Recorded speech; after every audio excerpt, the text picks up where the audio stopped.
இந்த மக்கள் தான் நாங்கள் நினைக்கிறோம். எங்க காங்கிரஸ் விசிகா வந்துங்க, இப்போ நான் இருக்கிற தொகுதிங்க, நான் இருக்கிற வட்டம், என்னோட வட்டம், நான் ஒரு வார்டு கவுன்சிலர், என்னோட வட்டத்தில் பார்த்தீங்கன்னா 5 குடும்பம் தாங்க காங்கிரஸ். 5 குடும்பம் மிஞ்சி போனால் அவங்களுக்கு ஒரு 20 ஓட்டு கூட கிடையாது அந்த வீட்டில். அந்த மாதிரி தான் ஒவ்வொருத்தரும். விடுதலை சிறுத்தையிலும் எங்கள் வார்டில் கிடையவே கிடையாது, விடுதலை சிறுத்தையிலே கிடையாது. அதே மாதிரி தேமுதிகாவது ஒரே ஒரு குடும்பம் தான் அந்த என் வார்டில், ஒரு வார்டுக்கு சொல்கிறேன். அப்படி பார்க்கும் பொழுது இந்த கூட்டணின்றது வந்து எங்களுக்கு இந்த கூட்டணியில் உடன்பாடு இல்லை. உண்மையாக சொன்னேன், எங்கள் தலைவருக்கே இது போய் சேர்ந்தா கூட எனக்கு பயம் கிடையாது.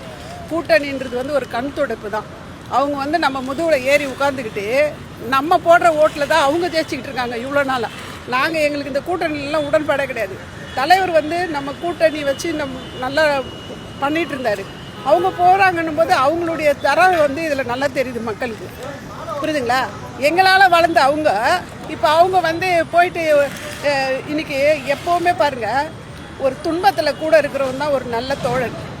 இன்றைக்கி வந்து ஒரு தலைவர், அதுவும் வந்து அவருடைய வயதையும் பொருட்படுத்தாமல் எவ்வளோ உழைப்பை கொடுத்துருக்காரு இந்த மக்களுக்காக.